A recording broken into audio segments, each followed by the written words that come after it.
Meditation is not an experience. There's no experience of meditation. Meditation is the nature of experience. So, for example, for the sun, it doesn't experience shining, it is shining. Likewise, with ourself, we don't experience meditation, we are meditation. So, anything that we would experience would never be an experience of meditation. If we want to put it like a little story narrative to it, we could say that the goal of meditation is to recognize that which is the source of experience. And this is why we call it being in the flow. When we're in the flow, this meditative state, it means that we are in complete coherence with experience, as in there's no resistance to experience, which is why people seem to have meditative states whenever they're doing something they enjoy. They enjoy it, meaning there's no resistance to it. An experience that we enjoy is simply an experience that doesn't provoke any resistance. So if, for example, we play a game and we're really good at it, I love this game. It's because there's not provoking any resistance in you. If you play a game but you love the challenge of the game and you can see your potential of it, you will accept that you're not very good at it at the moment, and you will enjoy it again. You will say, I love this game. It's hard, but I kind of get it. And you'll want to get good at it because you see that future potential. So, and basically anything we do that we're not resisting is essentially a complete agreement with experiences. What we're saying a gigantic yes to everything that's happening. And so when we're meditating, the goal is not to look for any experience at all. It's to look for the nature of experience, which is already what you're experiencing. So the paradox with meditation is that anything you do to try and find or to meditate is actually going against meditation. And the practices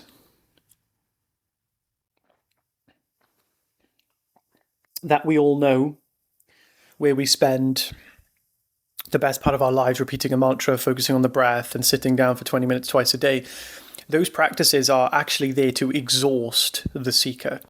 And what I mean by that, they are there to exhaust the energy that wants to change, remove, better, improve yourself or your experience. And because the reason for this is, and the reason why meditation practices, they seem to go on for so long, is because some people take longer to exhaust the seeking energy. And what typically happens is, if we meditate for X amount of years, every day, twice a day, it's just almost as if there's just more and more chance of us getting to a point in those meditation sessions where we forget everything. We forget what we're doing, we forget what we are, we forget everything, and we are just in this place of this absolute nakedness.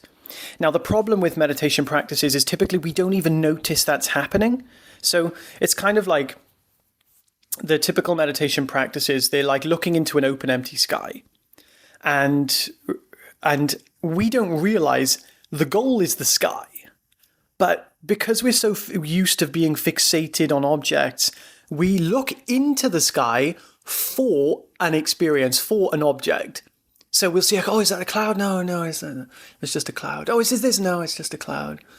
And then we're looking into the open, empty sky, and we can't find anything. And we say, why am I not experiencing anything? Nothing's happening. This is boring. It's because you're expecting something to be there. So you cannot see if you are expecting something to happen. And the thing you're expecting to happen is another object. You need to see that you are already the open, innate, free sky in which all things take place. That's true meditation. That's the understanding of what meditation is. Beyond that point, you don't need to sit there anymore because you're always the blue sky, you see? So meditation really is an understanding. An understanding is not an experience. It's the understanding that you are meditation itself. And that thing of that meditation, that non-experience, is pure consciousness. So, for example, if you're looking into the sky, if you imagine that you are the sun, there's nothing else in space, you're a sun in an open, empty universe. If you're shining on your own, and there's nothing to shine on, so to speak, then you're just going to experience darkness, even though all there is light. If there's nothing to shine on, it's almost as if there's darkness. So if imagine you're the sun and you're shining into the universe For you, the sun, it's almost as if there's no light. On the contrary, all there is light. You see? Likewise, when we experience consciousness, which you can do right now by simply knowing you exist. If you know you exist, that existence that you know is consciousness itself. And it's not an experience. It's not an objective experience. However, it is the experience of existence, of a reality, of consciousness. It's very simple. It's not an abstract experience. So we can meditate in that. This is the thing. We can meditate as that. That's already what we are.